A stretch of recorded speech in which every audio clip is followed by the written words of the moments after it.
I do not want an episiotomy. No, thank you.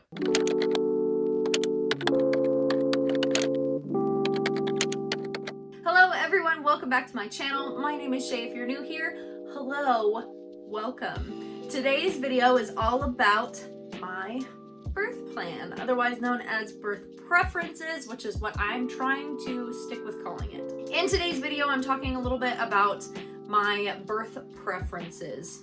I specifically am choosing to call it birth preferences because I am such a controlling person. I don't want to kind of send myself into such a controlling aspect of it that this is the way that it has to go. So if I continue to say birth preferences, it gives it a little bit of a looser definition, if that makes sense. So what is a birth plan? A birth plan is literally just a list of your preferences that you can physically hand over to your birth team so that they have a list of exactly what you want done and what your preferred labor would be. For more fantastic information about birth plans, Sarah Levon on YouTube. I absolutely love her videos. I just love her personality in general. She seems really like fun and kind of out there, so I really like her, but she often talks about flex and flow, and I just really appreciate that aspect, and I think that that's going to be something that turns into kind of a mantra for me throughout the birth experience. Things are still being tweaked a little bit. We are headed into the third trimester. Some people technically consider 27 weeks to be the third trimester. We'll go with it, whatever, I don't care. We're heading into the third trimester, so Garrett and I have done quite a bit of research when it comes to creating a birth plan. There's always more research, so this is kind of a rough draft, but we've done like multiple rough drafts and multiple edits at this point. So these are just my basic preferences, and I'm going to go into all sorts of details on it. The very first thing listed on the preference sheet is basic information. So my name, my birth partner, if I have any allergies, I have that on there, and I don't. But if you have allergies, it's a good idea to have any of that listed on your birth preferences sheet. And the last thing I have on there is my overall preferred delivery is an unmedicated vaginal birth. The next section that I have is during labor. So I don't have this as a big section just because I really would like to labor as long as possible at home. Unfortunately, we are about 30 minutes from our hospital, so we kind of have to figure out what that sweet spot is going to be. If it's going to be kind of pushing it, if I'm really dilated, we have to kind of take that into consideration while also driving all the way to the hospital. The next thing I have on there is eating and drinking is preferred if possible. This is all based off of my hospital's policies, and I haven't had a chance to actually talk with labor and delivery, which is who I would really like to talk to. The next thing that is super important to me, I want free movement as much as possible. If I want to be walking up and down the hospital halls, I want to be able to do that. If I need to be bouncing on a birthing ball, I need to be able to do that. I want to be able to move as much as possible. For me, I feel like with a lot of pain issues that I've had in the past, if I can move through it, it seems to kind of dwindle. So I want to approach this in the same manner. This next one kind of depends on where I actually give birth. So my hospital might have two different places. There might be labor and delivery, and there might be a birth center. I know for sure there's a birth center. I just don't know if they're two separate places. So in the birth center, there is at least 2 rooms with a jacuzzi. I do have on my birth preferences that ideally I want the jacuzzi to be accessible as much as possible. Again, if there's only 2 rooms and there's a ton of people having babies, like I can't be mad if someone else gets the jacuzzi, but that would be my goal. I'd really like to labor in warm water if that's possible. And then as far as kind of environment goes, I really prefer dim lighting and some soft music. I want things to be very quiet. If things are kind of banging around, that typically can kind of boost my anxiety a little bit, especially in a medical stance. So my goal as much as possible would be to keep things quiet and calm. If that means I'm playing spa music or just like Harry Styles or something, I want some nice music, quiet lights, quiet environment, and just keeping things calm in general. And then the last thing, as far as labor, I didn't even think about this until I was rewatching Sarah Lavon's birth plan video just a few minutes ago. I didn't think about the fact that I am typically a pretty modest person. I don't like the idea of people being able to see things at all times. She did say in her video, let your nurses know, because they get used to just being around people. It's a medical environment, and I completely understand that, but it's a different perspective when it's you that's fully exposed. So I do want to make it clear that, hey, I like to be covered as much as possible.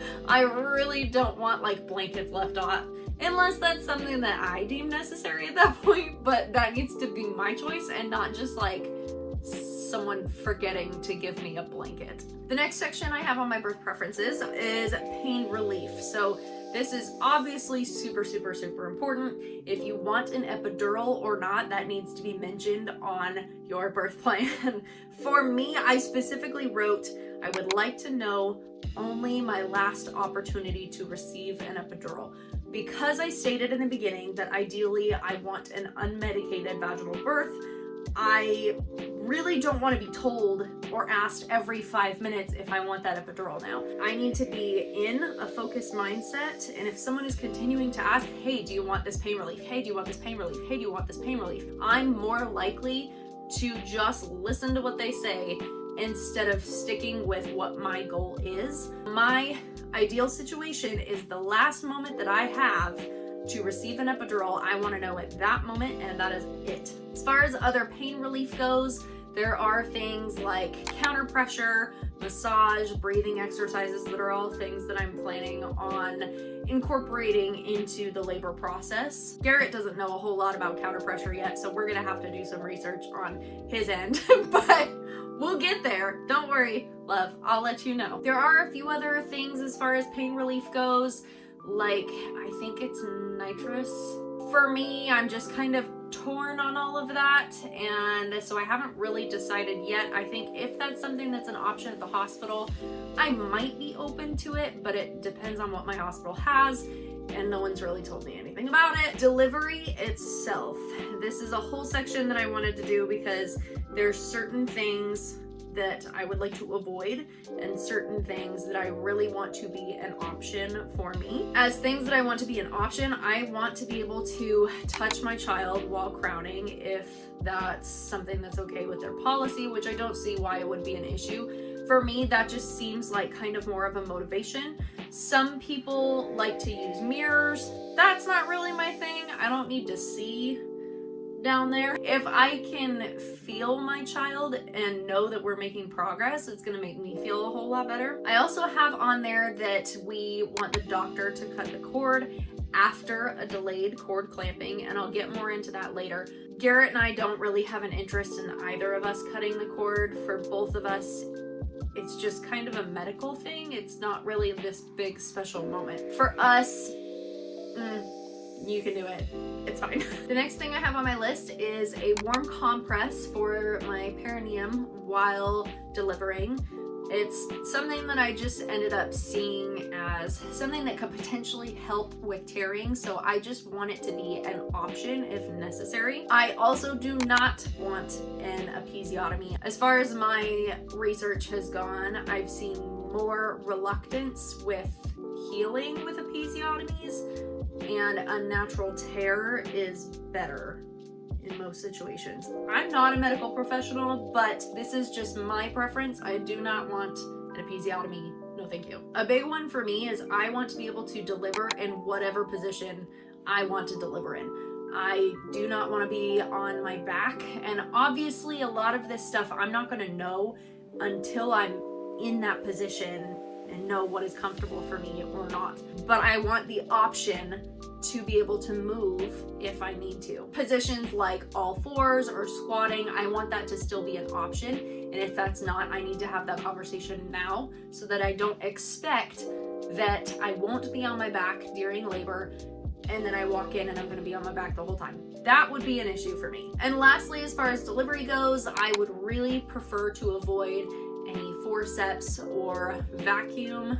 And obviously, if stuff is medically necessary, that's one thing. I want to go as natural as possible, unmedicated. That is the goal. One section I did throw on there just in case is a C-section in case of emergency. I haven't done a ton of research on C-sections because my goal, again, is to avoid a C-section. Obviously, things can happen, but there is a couple things as far as a C-section goes that I would like to see done. Immediately following birth, I want Garrett to be able to hold the baby, and I'd like for Garrett to be able to hold the baby close to me so that I can still see our little nugget. But I want, if I can't have that immediate skin to skin, I want him to have immediate skin to skin.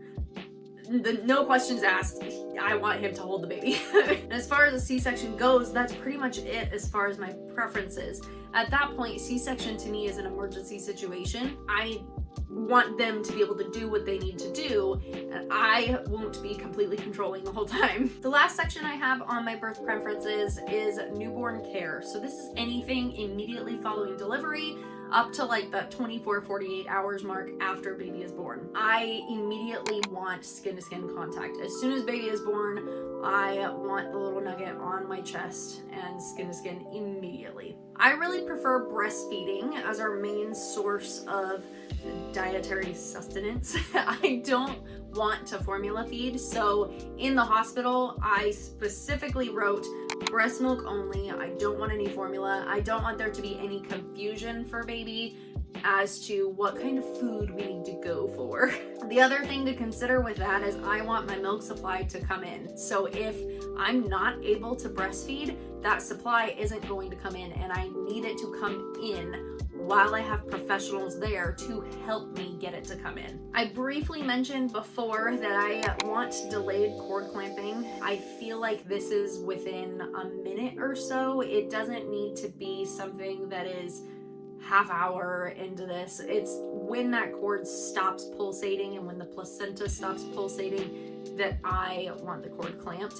I want to give as much good that I can to my child before that cord is clamped off. Speaking of the placenta and cord, Garrett and I decided that donation is the best route for us. Some people like to get the placenta encapsulated, take it home, whatever.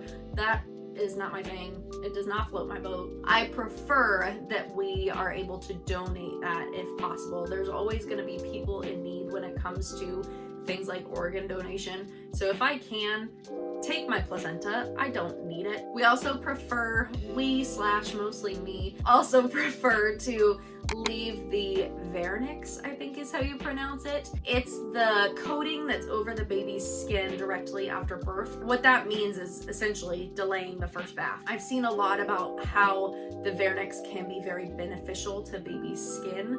So for me, I'd rather just leave it there for a little bit. It's not gonna hurt. So I'd rather leave it, wait for the bath, and then go from there. As far as medicinal choices, I guess, we are preferring the vitamin K injection. I do not want to do oral vitamin K. For me, the research that I've done has kind of led to that being a little bit more pointless than the vitamin K injection. Again, I'm not a medical professional. Don't come for me. This is just what we're choosing to go with based off of the research that we have done. We also are okay with the antibiotic eye cream. The biggest thing with that is I want to delay putting that in my child's eyes until later. I'd actually seen some information about the eye cream being a little bit too thick and making it a little more difficult for baby to be able to see, to latch on. So for me, I'd rather after that first breastfeeding section, I prefer to go through at least one breastfeeding session, let child figure out what the boob is and what comes from the boob, and then we can do some eye cream. The last thing that we have listed on here is that we prefer to have baby sleeping in the room, but if we need to get good sleep and baby's really struggling with getting sleep, we're okay with our little nugget going to the nursery for a little bit. It still needs to be on us and our decision and not a nurse's decision or a doctor's decision or someone else, but it needs to be on us that we allow our child to go to the nursery. Last thing to consider for those of you that are having boys, I haven't said whether I'm having a boy or girl, so I'm leaving this to myself, but you need to decide whether circumcision is the best option for you or not. I'm not gonna go into all of that discussion. That's a whole other topic, but that is something for you to consider if you are having a boy. The last thing that I just want to mention is I am planning on giving this birth preferences sheet to my doctor ahead of time. My doctor is a resident, and so he's not an attending. He's not going to be the one that's helping with birth, but I want him to know what my preferences are and for him to be able to go over that, whether it's with labor and delivery, whether it's with his attending. I need to make sure that these things can be done, and if they can't, I want to know that ahead of time. I don't want to walk into labor and delivery and find out that half the things that I really would prefer can't be an option. I might try to just get in touch with labor and delivery and talk to someone from there specifically, just because I don't know that my doctor's gonna have all the answers. The other thing I still need to figure out is if the birth center and labor and delivery are the same place, because I don't really know if there's two different places or if it's just the birth center. I don't know, who knows. Okay, child is pushing.